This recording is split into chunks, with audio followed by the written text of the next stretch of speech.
Episode की starting में शिनिची और मिकी को बात करते हुए दिखाया जाता है। तभी मिकी शिनिची को बताता है कि आज मैंने उस स्टॉकर को देखा था जो हमें स्टॉक करता है। मैंने तुम्हें इसलिए नहीं बताया क्योंकि तुम फिर से उसको मारने की कोशिश करते और मैं तो उस चीज के बिल्कुल अगेंस्ट हूँ।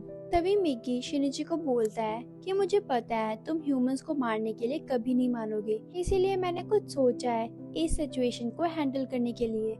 क्योंकि ये जो पर्सन है जो कि हमें स्टॉक कर रहा है, ये रिवील होने के बाद भी हमें स्टॉक कर रहा है। इसका मतलब हमें फॉलो करवाने वाले लोग नंबर्स में कम हैं, क्योंकि उनके पास तो रिसोर्सेज ही नहीं है। इसीलिए हमारी ये बेस्ट ऑप्शन है कि हम किसी की हेल्प से उस स्टॉकर को पकड़ लें। इसके बाद नेक्स्ट सीन दिखाया जाता है जहाँ पे शिनिची मामू रूदा के साथ बात कर रहा होता है, जिसकी हेल्प से शिनिची उस स्टॉकर को पकड़ने का प्लान करता है। तभी ऊदा का पैरासाइट बोलता है कि तुम्हें उस स्टॉकर को मार देना चाहिए था, लेकिन अगर तुम उस स्टॉकर को पकड़ना भी चाहते हो तो क्या तुम्हें पता है कि वो कैसा दिखता है। तभी मिकी अपनी बॉडी का शेप चेंज करके उस स्टॉकर का फेस दिखाता है उस पैरासाइट को। तभी ऊदा बोलता है कि मेरे पैरासाइट को पैरासाइट बुलाना काफी कंफ्यूजिंग हो रहा था, इसीलिए मैंने इसका नाम जो रख दिया। नेक्स्ट सीन में हमें रियुको, तान्या और उस स्टॉकर को दिखाया जाता है। वो स्टॉकर रियुको ताम्या को ये बिलीव दिलाता है कि शिनिची का जो राइट हैंड है उसने मुझ पे कल सच में अटैक किया था, लेकिन यहाँ पे यूको प्रिटेंड कर रही होती है कि वो इस चीज पे विश्वास नहीं करती। तभी वो स्टॉकर बोलता है कि मैं जो भी कह रहा हूँ मैं सच कह रहा हूँ, लेकिन मुझे एक बात नहीं समझ आती कि आखिरकार वो है क्या चीज। तभी वो स्टॉकर अपने मन में सोचता है कि रियुको तान्या ने शिनिची के राइट हैंड के बारे में एक दिन कुछ पूछा था मुझसे। तभी वो स्टॉकर रियुको तान्या से कहता है कि तुम्हें भी पता है इस बात के बारे में, क्योंकि तुमने एक बार मुझसे पूछा भी था, इसीलिए तुमने मुझे उस लड़के को इन्वेस्टिगेट करने के लिए कहा था, और तुम मेरे सामने नाटक क्यों कर रही हो। उसके बाद रियुको तान्या बोलती है, अभी तक तुमने जितना भी काम किया उसके लिए मैं तुम्हें पे कर दूंगी, लेकिन इसके आगे तुम्हें मेरे लिए कुछ करने की जरूरत नहीं है। तभी रियुको वहाँ से जाने लगती है। तभी वो जो स्टॉकर होता है वो उसके पीछे जाने के लिए जैसे ही खड़ा होता है उसकी लेग टेबल पे फंस जाती है और तभी वो नीचे गिर जाता है। तभी रियुको ताम्या सोच रही होती है कि एक ह्यूमन मेरी बस यहीं तक हेल्प कर सकता है, और क्या मुझे अब उसको मार देना चाहिए।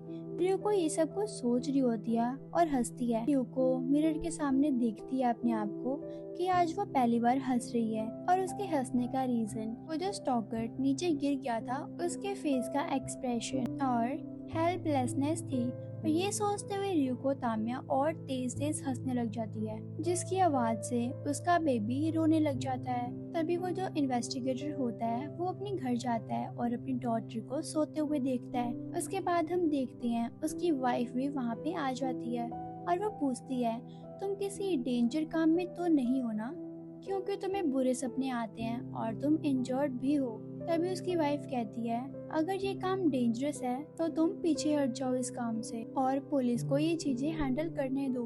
तभी वो इन्वेस्टिगेटर अपने ईगो पे ही बात ले लेता है और कहता है कि मैं तो ये करके ही रहूंगा। उसके बाद हमें नेक्स्ट सीन दिखाया जाता है जहाँ पे शिनिची जा रहा होता है। तभी हम देखते हैं ऊदा को जो कि कार में बैठा हुआ होता है। उसने अपने फेस की शेप चेंज कर रखी होती है ताकि वो स्टॉकर उसे ना पहचान पाए। तभी हम देखते हैं वो स्टॉकर अभी भी शिनिची को स्टॉक कर रहा होता है। तभी मिकी शिनिची को बताता है कि उन्होंने उस स्टॉकर को ढूंढ लिया है। तभी वो इन्वेस्टिगेटर शिनिची के पीछे आने के लिए एक टर्न लेता है। तभी शिनिची उसके सामने आ जाता है। स्टॉकर वहाँ से भागने की कोशिश करता है, लेकिन शिनिची उसे पकड़ लेता है और तभी शिनिची उसे गाड़ी में बैठने के लिए कहता है जिसमें ऊदा बैठा हुआ होता है। तभी वो इन्वेस्टिगेटर शिनिची से बोलता है कि तुम मेरे साथ क्या करने वाले हो। तभी शिनिची बोलता है, डोंट वरी, हम तुम्हें मारना नहीं चाहते, बस तुम्हें एक जगह लेके जा रहे हैं क्योंकि तुमसे कुछ क्वेश्चंस पूछने हैं। तभी एक अवेंडेड जगह पे लेकर जाकर तभी शिनिची उस इन्वेस्टिगेटर से बोलता है कि मैंने तुमसे बहुत सारे क्वेश्चन पूछने हैं और बताने भी हैं, तो इसीलिए मैं तुम्हें अपने बारे में सब कुछ सच सच बताऊंगा। इसीलिए शिनिची उसको सब कुछ सच सच बता देता है तभी वो इन्वेस्टिगेटर अपने मन में सोच रहा होता है कि मैंने तो उसके राइट हैंड को देखा भी था, इसीलिए शिनिची जो भी बताता है वो उस पर बिलीव करता है। तभी शिनिची उससे बोलता है कि मैं तो बस इतना चाहता हूँ कि तुम हमारे बारे में किसी को मत बताना। तभी वो इन्वेस्टिगेटर बोलता है कि क्या तुमने खुद नहीं कहा कि इस अर्थ पे और भी पैरासाइट्स हैं? अगर तुम सच में ह्यूमैनिटी को बचाना चाहते हो तो तुम्हें इस बात को रिवील कर देना चाहिए, चाहे उसका मतलब लैब रैट बनना ही क्यों ना हो। ये बात सुनकर मिकी और जो बाहर आ जाते हैं। ये देख के वो इन्वेस्टिगेटर काफी ज्यादा डर जाता है। तभी मिकी बोलता है कि मैं किसी भी हालत में शिनिची को और खुद को रिवील नहीं होने दूंगा। जितने राइट्स तुम्हें जिंदा रहने की है उतनी मुझे और शिनिची को भी है। तभी मिगी उसको बोलता है कि तुम शिनिची की तरफ ध्यान से देखो, वो अभी टीनेजर है जिसने अभी अपनी मॉम की डेथ देखी है और अभी आगे आगे पता नहीं उसको क्या देखना पड़ सकता है, वो भी इतनी कम एज में। तुम बताओ क्या तुम इतना सब कुछ फेस कर सकते हो? लेकिन शिनिची इतना सब कुछ होने के बाद भी शिनिची अपने एफर्ट्स दिखा रहा है ह्यूमैनिटी को बचाने के लिए।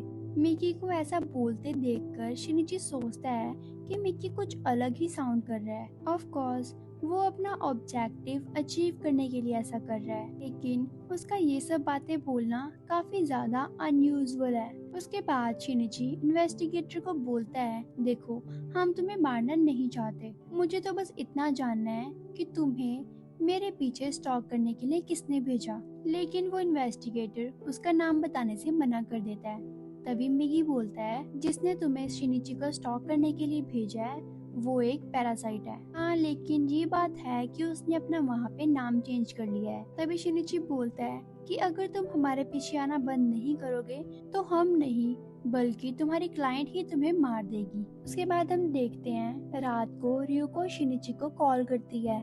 रियुको उसको मिलने के लिए कहती है। तभी शिनिची एक यूनिवर्सिटी के पास जाता है। तभी हमें पता चलता है कि रियुको वहाँ पे एक स्टूडेंट है, जहाँ पे वो एनिमल्स के बिहेवियर के बारे में एक लेक्चर अटेंड कर रही होती है कि एनिमल्स बहुत बार बिना सेल्फिश रीजन के भी एक दूसरी स्पीशीज के एनिमल की भी हेल्प करते हैं। उसके बाद हम देखते हैं रियुको शिनिची से टेरेस पे मिलने के लिए आती है और वो पॉइंट आउट करती है कि शिनिची पहले से काफी ज्यादा चेंज हो गया है। रियुको के साथ उसका बेबी भी होता है। तभी शिनिची पूछता है उसके बेबी के बारे में। तभी रियुको बताती है, हाँ ये मेरा बेबी है और मैंने अभी तक इसे कुछ भी नहीं किया। तभी रियुको शिनिची से पूछती है कि तुम्हारा पैरासाइट और तुम एक दूसरे से कैसे मिले। तभी शिनिची रियुको से पूछता है, तुम उस मियर के बारे में जानती हो जो कि एक पैरासाइट है, फिर तुम क्या प्लान कर रही हो? तभी रियुको कहती है, मुझे भी ज्यादा कुछ नहीं पता, लेकिन हम अब ह्यूमंस के साथ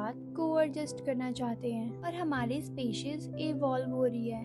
तभी शिनिची बोलता है कि हिमादा ने भी यही बात बोली थी। तभी रियुको बोलती है, जैसे कि ह्यूमंस और पिग क्या एक साथ नहीं रहते? वैसे तो एक ह्यूमन भी पिग के लिए मॉन्स्टर ही होता है जो कि उसे खाता है, और ह्यूमंस ही कहते हैं ना कि सारी स्पीशीज को सभी के साथ कोएडजस्ट करना चाहिए। तभी शिनिची बोलता है कि हाँ मैं मानता हूँ जो तुम बोल रही हो वो सही है, लेकिन मेरे कुछ पर्सनल रीजन है जिसकी वजह से मैं तुम्हारी स्पीशीज को कभी माफ नहीं कर सकता। तभी रियुको बोलती है कि आखिरकार ऐसा क्या हुआ है, अब तो तुम भी एक नॉर्मल ह्यूमन नहीं लगते हो। तभी रियुको को याद आता है कि शिनिची की मदर तो मिसिंग है। तभी वो उसको पूछती है कि ये बात सच है, क्या उन्हें किसी ने मार दिया? ये सुनकर शिनिची फिर से शॉक्ड हो जाता है और उसके हार्ट में फिर से पेन होने लग जाता है। तभी रियुको हंसने लग जाती है और बोलती है, इसका मतलब तुम्हारी मॉम को हमारे स्पीशीज में से किसी ने खा लिया। ये सुन के शिनिची काफी ज्यादा गुस्से में आ जाता है। तभी रियुको बोलती है कि तुम्हारे गुस्से से यहाँ की एयर में चेंज आ रहा है और वैसे भी मैं तुमसे यहाँ पे नहीं जीत पाऊंगी, इसीलिए बेटर ये है कि मैं इस बेबी को एक शील्ड की तरह यूज करूँ। तभी वहाँ पे टेरेस पे दो लड़कियाँ आ जाती हैं। रियुको उनको देख के वहाँ से चली जाती है।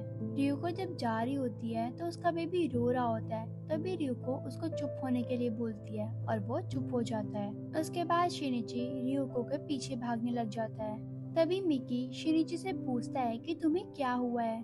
तभी मिकी बताता है कि मैं इस पैरासाइट को माफ नहीं कर सकता। शिनिची एक जगह पे आके रुक जाता है वहाँ पे एक फॉर्चून टेलर होती है।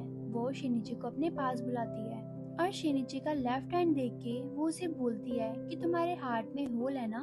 शिनिची तो ये बात सुन के काफी ज्यादा शॉक्ड हो जाता है और वो कहता है तुम्हें कैसे पता। तभी वो लेडी बोलती है, इस होल को क्लोज करने के लिए तुम उस पर्सन से मिलो जिसने ये होल खोला है और तुम उससे बात करो। तभी शिनिची ये सब कुछ सुन के हंसने लग जाता है और अपनी मॉम को याद करते हुए बोलता है कि मैंने उस पर्सन को मार दिया।